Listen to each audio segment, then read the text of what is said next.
Le marketing industriel, ça donne quoi ? Dans le podcast Meety, on donne la parole à ceux et celles qui le vivent au quotidien. Bonjour, bienvenue à tous dans ce nouvel épisode du podcast Meety. Aujourd'hui, on accueille Thomas Perrin, que je vais laisser se présenter sur le sujet assez vaste du web marketing dans l'industrie. Du coup, Thomas, bonjour, merci d'être là. Puis je te laisse te présenter.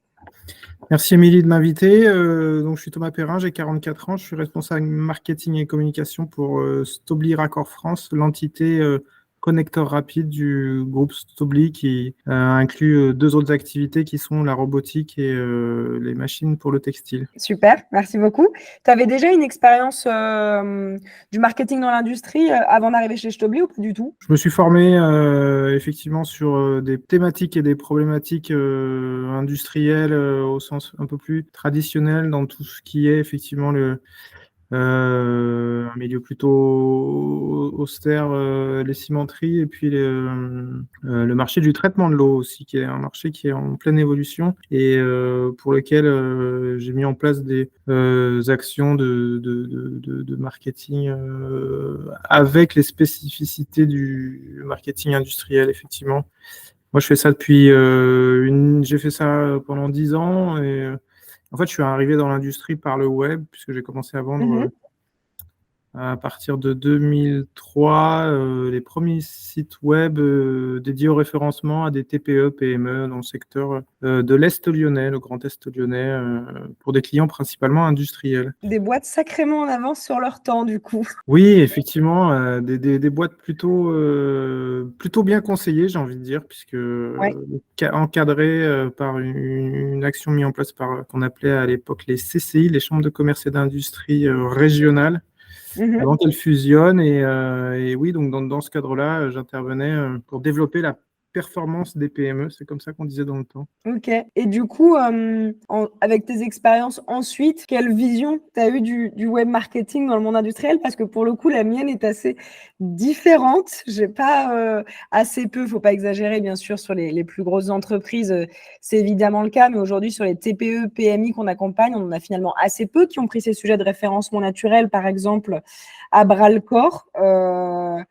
Du coup, tu as eu des bonnes surprises, des mauvaises surprises. Comment ça s'est passé la suite ? Effectivement, le métier du web a beaucoup évolué en 10 ans, puisqu'à l'époque, il suffisait quasiment d'être premier, d'acheter les bons de nos domaines et de faire un site qui collait aux références, enfin au SEO de Google ou au cahier des charges Google. À partir de ce moment-là où vous étiez premier, vous donniez un petit coup de fil chez Google et Yahoo, comme ça finissait de se faire, vous étiez quasiment assuré d'avoir des contacts et du coup de pouvoir générer des devis. Et à partir de là, plus il y a eu de monde, plus il y a eu de la concurrence. Et à partir de là, il a fallu se spécialiser, il a fallu optimiser les choses, il a fallu développer de la stratégie web, il a fallu aller chercher d'autres leviers de performance comme les réseaux sociaux ou d'autres leviers comme la publicité, etc. Et effectivement, c'est devenu non plus un métier, mais des métiers. Et là, par exemple, toi, chez Stobli, tes grands défis, ça va être quoi ? Parce que voilà, vous êtes pas du tout les plus en retard, mais justement, voilà, c'est quoi tes chantiers, tes enjeux là ? Alors, l'évolution de l'industrie ces dernières années, c'est valable pour Stobli, mais c'est aussi valable pour d'autres entreprises, je pense. C'est qu'on n'est plus dans des positionnements produits purs, on est dans des positionnements marché. C'est-à-dire qu'aujourd'hui, on essaie de raisonner un petit peu par le marché. Et donc, ça avec effectivement des actions plus transversales. Comme quoi, par exemple ? Eh ben, c'est-à-dire qu'on est toujours, on commence toujours par le terrain avec le commercial et puis on essaie de créer un fil digital, j'ai envie de dire, c'est-à-dire du physique au digital où effectivement la captation de l'offre passe aussi par un écosystème digital et un quadrillage géographique. C'est souvent lié, en tout cas c'est comme ça que mon travail tend depuis ces 4 dernières années. Ouais, vraiment lié effectivement le web marketing au-delà du le marketing évidemment avec le commerce, mais aussi le web marketing avec tout ce que les commerciaux peuvent récolter sur le terrain, essayer d'être des leviers de conviction en plus pour eux, leur ramener des leads par ailleurs, etc., quoi. Oui, tout à fait, parce qu'aujourd'hui, je n'aime pas en parler, mais effectivement, il s'est passé le Covid et les rencontres ont changé, les lieux de rencontres ont changé. Et la bonne nouvelle pour les gens comme moi, c'est qu'effectivement, qui croyaient dans le digital, qui avaient investi dans le digital, et ben, ça s'est révélé payant, puisque on a vu notre responsabilité ou notre activité se développer énormément, en tout cas dans l'industrie depuis cette période. Ouais, ok.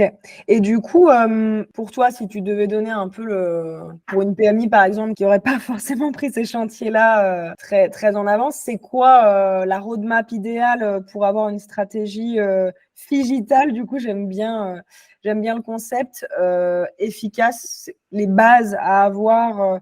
J'imagine, voilà, l'idée, c'est pas non plus d'aller mettre ses efforts sur tous les canaux, etc.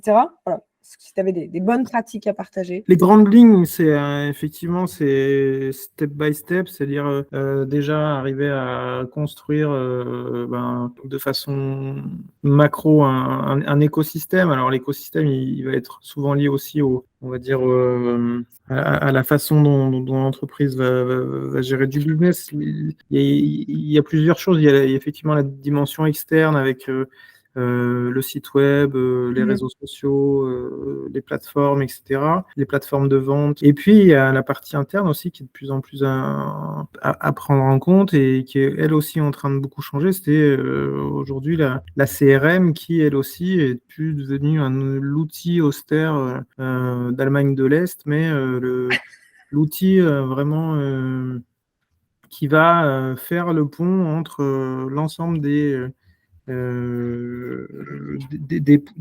points qu'on doit chercher. C'est-à-dire ça va être aussi à chaque partie du système un point de captation, un KPI relié à l'action commerciale, à la campagne d'emailing, au post sur les réseaux sociaux, etc., etc.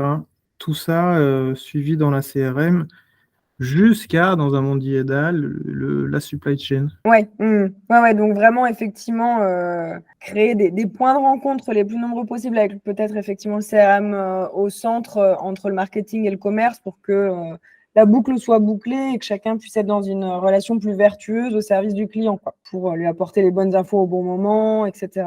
Donc la démarche, Ouais. elle est assez globale, elle est à personnaliser et puis elle s'inscrit plus comme un one-shot autant de la publicité à la Ouais. Thierry Ardisson, mais elle s'inscrit dans le long terme. Oui, et il y a peut-être aussi ce message à faire passer, enfin tu me diras si tu es d'accord avec moi, mais de par contre ne pas attendre effectivement qu'au bout de 3 mois, tout ait changé, que notre notoriété sur le web soit drastiquement différente, que les leads tombent en pagaille. C'est une stratégie de long terme à mettre en place. Et puis, il faut effectivement qu'il y ait l'état d'esprit aussi du côté du marketing, ou en tout cas du dirigeant, c'est lui qui dirige, et du côté des commerciaux. Voilà. C'est un changement de culture aussi un petit peu. C'est un changement de culture, c'est un changement de paradigme, c'est un changement d'organisation. Souvent, c'est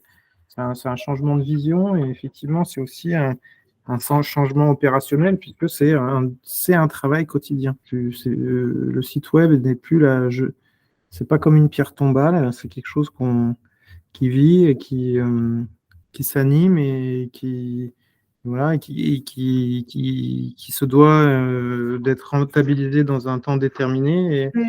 Et c'est ça qui en fait tout l'intérêt et tout l'enjeu et qui mérite des stratégies discutables, négociables et aussi, mais aussi pérennes. Ah ouais, toi, pour le coup, c'est intéressant, ça, tu parles vraiment avec ta direction ou avec tes équipes de rentabilité du site, quoi. Pour toi, c'est vraiment quelque chose qui doit être conçu de cette manière-là, ou en tout cas pensé de cette manière-là, quoi. Bah, je dis souvent dans une équipe commerciale que le marketing, si on comparait ça à une équipe de foot, c'est le 12e homme. En ce moment, c'est la Coupe du monde de rugby. Aujourd'hui, le rugby ne joue plus à 15, mais se joue à 21. Bon, ben, le marketing et le commercial, ou en tout cas le responsable marketing au sein d'une entreprise industrielle, c'est vraiment comme ça qui doit être vu parce que notre métier, c'est de booster la performance commerciale et ça passe par une entente forte avec toutes les actions de vente et les acteurs de la vente. Sur les autres canaux de l'écosystème digital, effectivement, qu'est-ce que tu préconiserais? On a parlé un petit peu de réseaux sociaux, de publicité. À ton avis, voilà, si pour une boîte qui cherche à développer justement ce type de stratégie, quels vont être un peu plus précisément les canaux à aller investir? Alors, dans le B2B, il y en a pas 10, c'est très clair. C'est LinkedIn Ouais. pour la partie réseaux sociaux. Après, effectivement, le web, c'est le centre intérêt des communautés. Donc, chaque communauté qui a un centre d'intérêt est trouvable et identifiable quelque part. Donc, il n'y a pas de règles, il n'y a pas de... il y a des communautés de comportements, mais il y a des comportements distincts et tout l'intérêt, c'est nous de personnaliser les contenus, de personnaliser les choses pour atteindre les gens, pour toucher les gens qu'on intéresse. Effectivement, voilà, dans des contextes de changement un peu Ouais, permanent. finalement, on en revient en amont du marketing à bien connaître ces personas, qui soient commerciaux ou RH, pour connaître leurs habitudes, savoir effectivement ce qui va les intéresser et où ils vont aller chercher l'info pour être voilà, avec le bon message au bon endroit. Ouais. Tout à fait, ouais.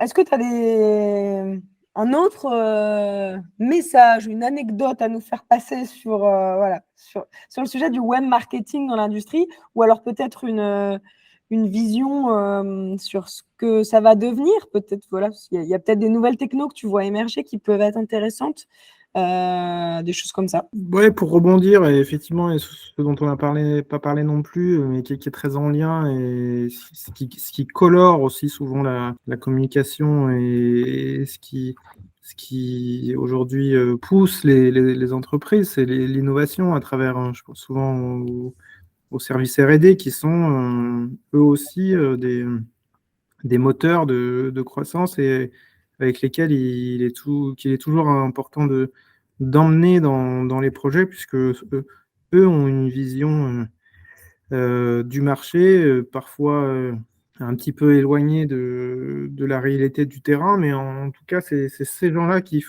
aussi savent faire et savent réaliser et savent amener l'entreprise sur des nouveaux marchés. Et ça me paraît important aujourd'hui de le souligner et de le mettre en avant.